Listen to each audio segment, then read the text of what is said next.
And I'm like, people don't growl, and it's weird. What was that? That was weird. I'm sorry, that was weird. Insufferable, like truly insufferable. It was annoying. It was just completely unbelievable. If this is truly Emily Henry's worst book yet. Plot twist. That was pissing me off at first, I'm not gonna lie.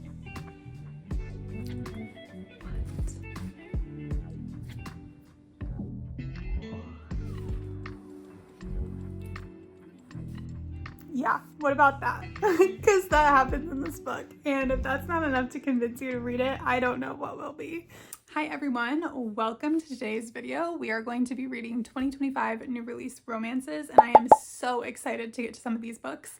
I have been on such a huge YA fantasy kick recently, which is so strange for me and like definitely out of my normal. But I need to get back to my roots. I need to get back to romances. I am just like dying to get to some of these books. So that is what today's video is going to be. We are going to start with Conditions of Will by Jessa Hastings, and I need everybody to just hear me out for a second, okay? Jessa Hastings is not my favorite author. I have read the first 3 Magnolia Parks books, and I did DNF the series, okay? Don't hate me. I did DNF it. I think it's the writing style that really doesn't work super great for me as a reader. And I recognize that many other people love her writing, and I am definitely in the minority here. And I am happy about that. I'm glad that other people enjoy her writing. I'm going into this with a complete open mind. I hope that I enjoy it. I hope this is my next 5-star read, okay? I want nothing more than to be a Jessa Hastings girly. We're about 20% of the way through right now. So far, I'm enjoying it. The family dynamics are definitely the most interesting part. Jessa Hastings, one thing about her is she's really great at creating high drama, emotional complexity within her characters and their relationships, and that is something that I do appreciate about her. We are following Georgia, who is a 20-something living in London, and she goes back home to South Carolina to visit her family for her father's funeral. And her family is very conservative, very Christian, very close-minded, very opposite of everything that Georgia is. And you kind of have this interesting divide between the family. You have Georgia and her younger brother, who is an alcoholic. They're like the black sheep of the family. They have a completely different relationship with their parents than their other 2 siblings have. Their other 2 siblings are like the golden children, the popular ones, whereas Georgia and her other brother are not. And it's just a lot of complicated relationships and dynamics going on, and I do find that interesting. The love interest in the book, his name is Sam, and he is actually Georgia's brother's AA sponsor, which is definitely a weird setup. So I'm excited to see how that unfolds. But yeah, I'll keep you guys updated as we go. This is probably gonna be a bit of a longer video, so get comfortable, and yeah, let's get started.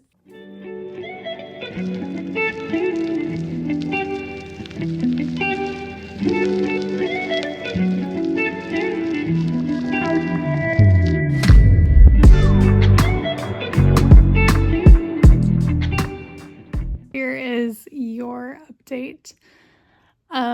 I am definitely not loving the writing. Sorry, I hate to say it. And I know that some of you are going to hate me for it, but I definitely am not meshing well with Jessa Hastings' writing. That's okay. We can move on from that.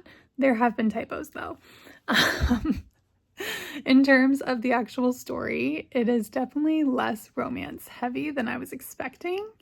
I was expecting the romance plot to be a little bit more prominent, and so far it's definitely not, which is fine because the family stuff is interesting.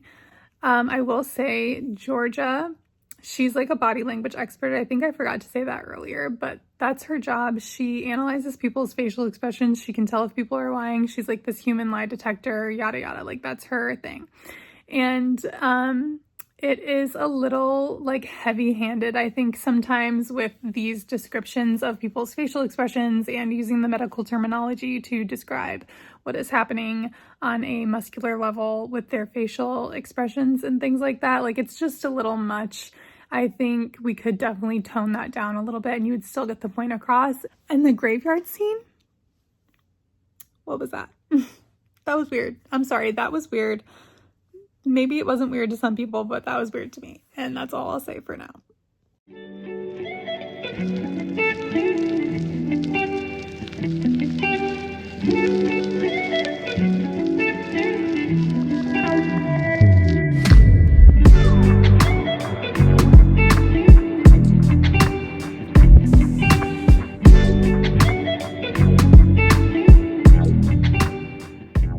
Alright, so not much to report back in terms of conditions of will, unfortunately. I am like 40% of the way through, still liking it, not loving it. But anyway, the plan for today is we are going to head to Barnes because I really want to pick up the Barnes & Noble special edition of Great Big Beautiful Life by Emily Henry. I just love the pink cover and I want that one. So we're going to go pick that up today. That is going to be the second read for this video as well. So stay tuned for that. Plans for today, other than that, my mom is going to come over and we're going to hang out for a little bit. And then after that, I really don't have anything else planned. So I think we can just spend the rest of the day reading and maybe we'll even get to finish Conditions of Will. That would be awesome, but I don't know how realistic that goal is because I do have like 60% of the way left and I'm not a very fast reader. So we'll try. We'll see how far we can get. But yeah, that's the plan for today. So let's head to Barnes.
Okay, so here's a couple thoughts to keep you updated.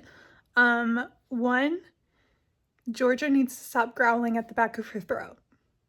People don't growl, and it's weird. That's all I'm gonna say. Two, the relationship between her and Sam, to me, is coming across as like mainly driven by their physical attraction to one another and like nothing deeper. You know what I mean? Like, I just don't buy why they should be together. And on top of that, you have the whole complication of him being her brother's sponsor. And like, there's no regard for him or his feelings whatsoever. So the relationship is like, I don't know, I'm not buying into it, unfortunately. Georgia talked about an ex relationship that she had in the past at one point in the book. And I'm not going to tell you anything about it. But I will say that that relationship seems like way more interesting, way more chemistry, way more like, it just seems a lot deeper, like something that I would actually be interested in reading about. Like, I would read a whole book just on her relationship with this other guy. But here I am reading this book about her and Sam, and I'm like, why, like, do you guys even want to be together? Like, I just don't understand. So that's where we're at. I'm over halfway, and I'll keep you guys updated. We're gonna finish this tonight.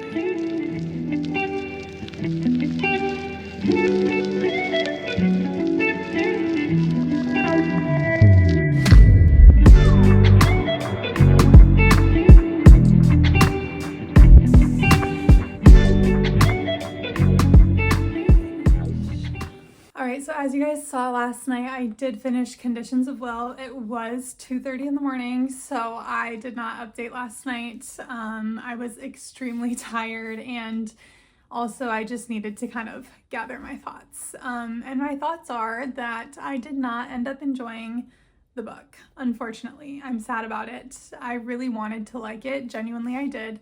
And I really wish that Jessa Hastings worked for me as an author, but her writing style and my brain just do not connect. Her characters are very flawed and morally gray, and they make bad decisions. And I do think that having flawed characters is what makes them feel more human. But with this book specifically, it was to the point where their flaws were so glaring and so exaggerated that it became annoying for me to read. Georgia's brother, by the end of this book, the last like 25%, insufferable, like truly insufferable. Georgia herself as well, like at the beginning of the book, I did kind of like her a little bit, but as time went on and I kept reading and I'm seeing her make all these poor decisions and disregarding the one person in her life who she claims she's the closest to, and not really considering his feelings at all in pursuit of this guy that she's known for such a short time. Like, we'll get to the romance, but I couldn't get on board with a lot of the decisions that she made, and a lot of the decisions she was making did not make sense to me. The body language expert thing got really annoying for me. At the beginning of the book, I was like a little turned off by it, but I was like, okay, like this is her quirk, like this is what she does. By the end of the book, it was like it took over her whole entire personality.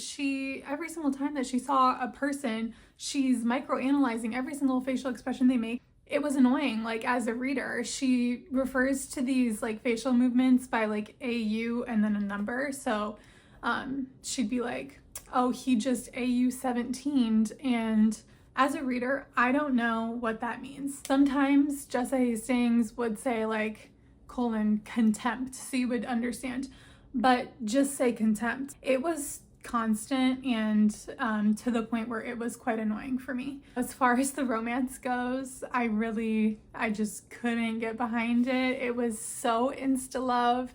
It was just completely unbelievable to me. Like, I still, at the end of this book, I read the whole thing, okay? I still do not understand why Georgia and Sam should be together. What do they make better about each other? What do they have to offer each other that they can't get from another relationship?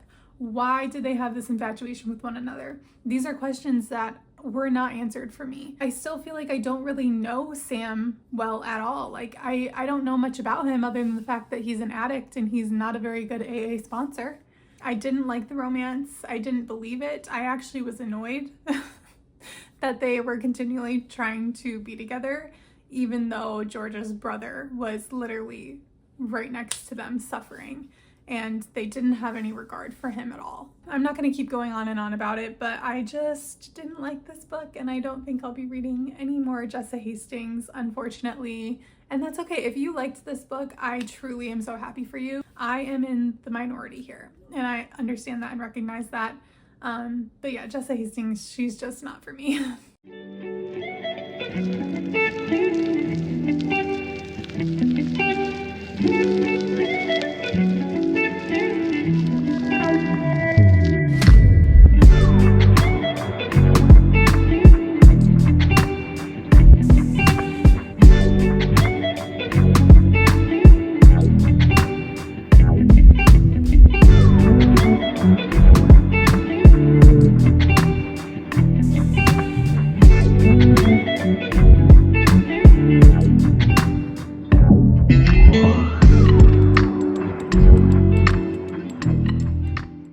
Last night I got about 100 pages into Great Big Beautiful Life by Emily Henry, so let's talk about it.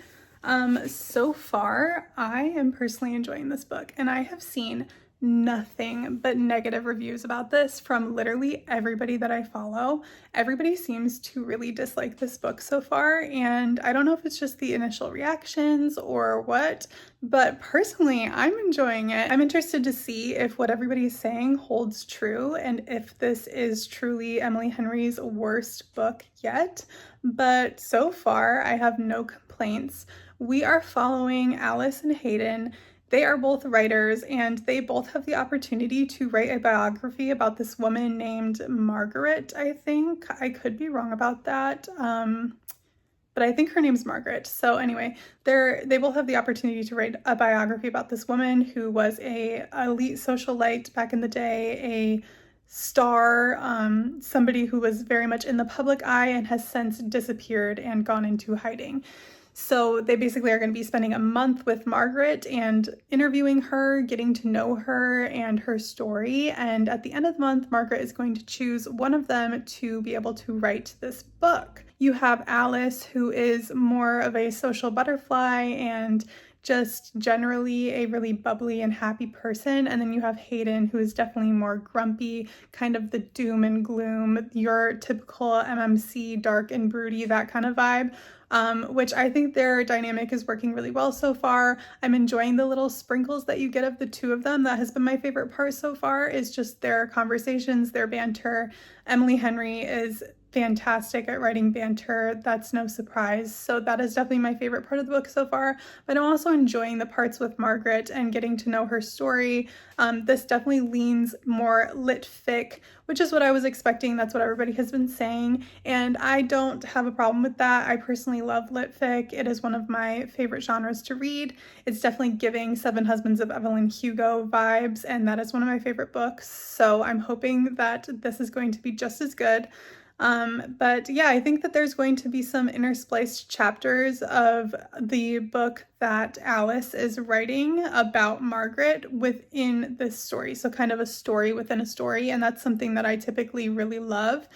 So far there's been one chapter like that, and I'm expecting that there's going to be more. I will keep you guys updated as we continue on, but so far I'm really enjoying this. So we'll see if I end up hating it like everybody else, or if maybe this is my new favorite.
I'm gonna be honest, every time I pick up this book, I'm having a little bit of a hard time remembering all of the names of Margaret's family tree.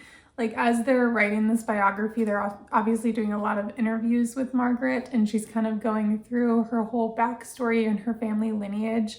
And it's hard for me to keep track of all these names. Like, they just did like a whole little paragraph, like, oh, this was this person's grandfather, and this is their daughter, and this is their sister, and like all this stuff. And I'm like having just a slightly hard time remembering all these people every time that I pick the book up. But that's the only problem I've had with the book so far.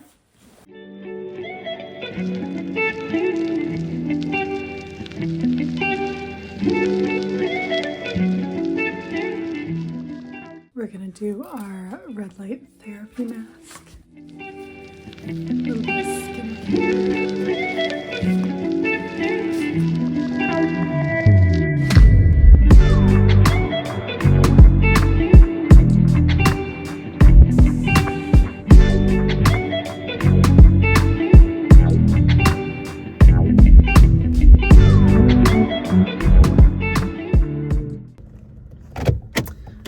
So I just got back from a little work meeting that I had this morning, and I figured I could give you guys a little update on Great Big Beautiful Life. I'm still really enjoying it. I have like 100 pages left, so we're getting close to the end. It's definitely more lit fic, just like Conditions of Will actually, which is interesting that both of these books ended up being a little bit more lit fic than romance. But I can confirm that Great Big Beautiful Life is leaps and bounds better than Conditions of Will, which is great. We love that. The one thing that I think this book suffers from a little bit is that the biography chapters are not quite as interesting as the present day chapters. So instead of being like equally into both sides of the story, I'm definitely more interested in the Alice Hayden side of things, which is something, it's like a risk that you take when you write a book with multi POV or two different storylines kind of converging together, that one of them might not be as interesting. I don't think that the Margaret chapters are uninteresting necessarily, it's just kind of the way that they're told. Since the Margaret POV is told through this like third-hand biography accounting of her life, it does feel a little bit removed from like her personal experience, if that makes any sense. It feels more like you're reading like a textbook about somebody's life than like being there with them going through life, if that makes sense. I feel like this book would have benefited from having Margaret's side of the story told through like diary entries or something like that, or even like through Margaret's own POV as it's happening going back in time. I think I personally would have enjoyed that better than reading the like biography that Alice is writing about her life. But that's really like a small, tiny little nitpicky thing. I just think personally I would have enjoyed that more. I'm still really enjoying Margaret's side of the story. I'm still finding it interesting. It's holding my attention. It's just not as like enjoyable to me, I think, as it would be if it was told a little bit differently. As far as Alice and Hayden's story goes, I'm really enjoying that. That's my favorite part of the book, definitely. I am finding her chapters to be a little bit more engaging. And yeah, it's feeling like it's maybe like a 4-star right now. I don't think that this book's going to be a 5-star for me. And Emily Henry, the only book that really comes close to a 5-star for me from her is Beach Read, and then maybe Happy Place. So I'm not like, I wasn't expecting this to be a 5-star or anything, but I'm still really enjoying it. I would definitely recommend it. And yeah, I'm gonna spend most of the rest of today reading. I do have some plans later, but other than that, I have like a lot of time today to just devote to reading. So we're definitely finishing this book today. I'll give you an update about finishing it today, and we'll get my final thoughts later. And then maybe we'll read another book for this video. I don't know. I have to decide if I'm in enough of a romance mood to read another romance, or if I want to go back into like fantasy or something, which I think I kind of am leaning towards that. But there are some other romances that I still want to get to this year, so maybe we'll read another book in this video, maybe not. Stay tuned to find out.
I'm gonna give this a 4 stars. I really enjoyed it. I will say as Margaret's story kept progressing and we got more and more into her background and her life and everything, her part of this book did become more interesting to me over time. I was like very interested by the end to see where everything went with her story. So while it might have been a little bit boring at the beginning of the book, by the end it was definitely like super enjoyable to read and very interesting. I really enjoyed the romance between Hayden and Alice, and that was definitely a highlight of this book for me. I think that they're really well suited to each other. There was also a little bit of stuff going on with Alice and her mom, which was a nice surprise, and I just think that everything kind of tied up really well at the end. I would definitely recommend this book. Enjoyed it a ton. Another banger from Emily Henry, as always, and this one will probably rank third for me after Happy Place. So Beach Read being my favorite, then Happy Place, then Great Big Beautiful Life, and then the rest of her books kind of fall after that, no specific order.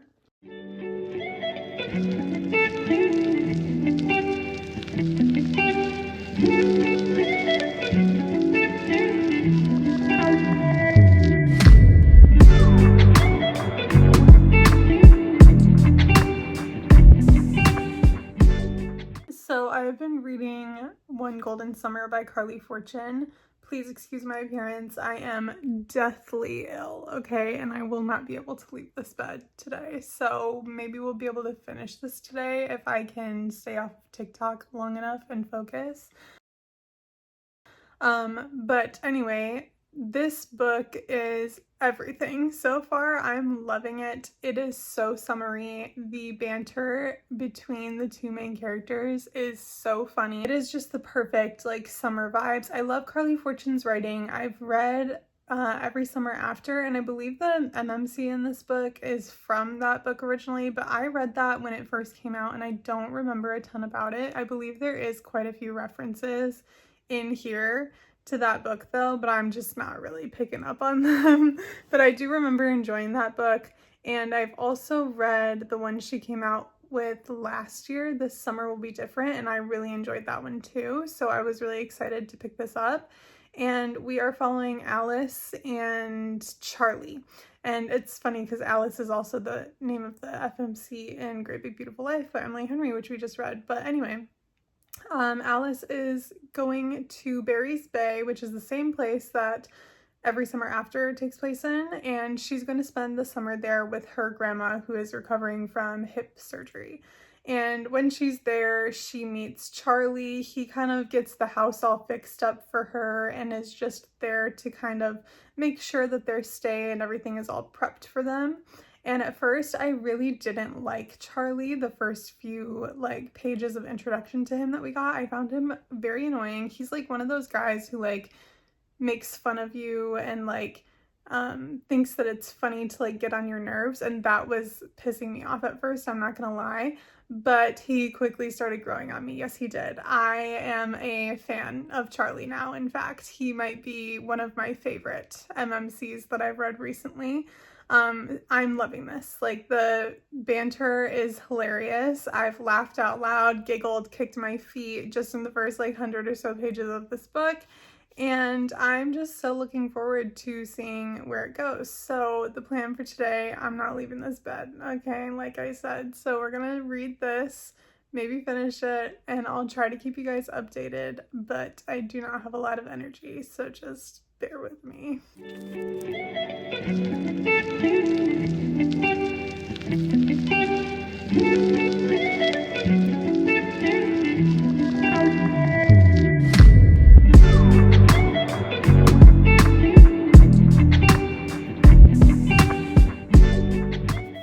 As you can see, I'm still in bed. I have not left this spot, but it is the next day now.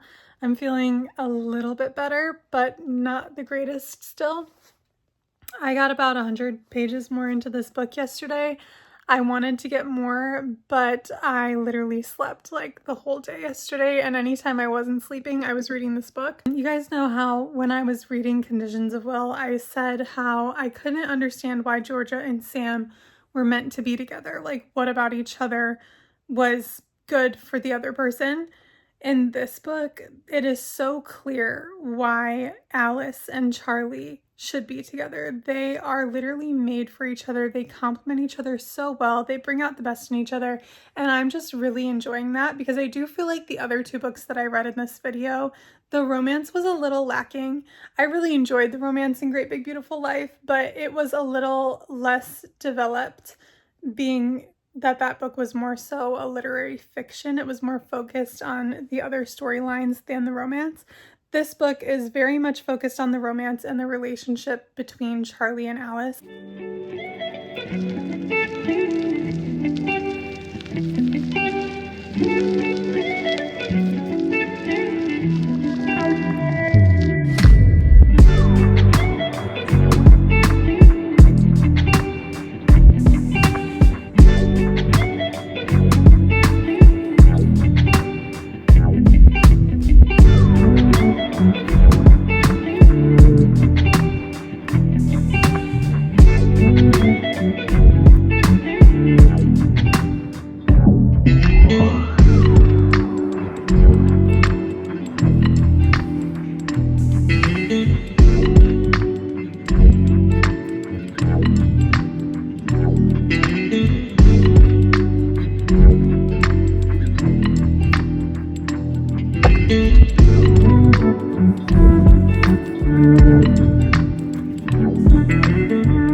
Okay, so as you guys saw, I just finished this book and 5 out of 5 stars. I fear this is Carley Fortune's best work. This book was amazing. One of my favorites that I've read all year. Definitely my favorite romance of the year, and my favorite romance I've read in a very long time. This was just fantastic. I loved everything about it. The relationship between Charlie and Alice was amazing. It was so deep and real, and their struggles felt very tangible. Their feelings felt realistic.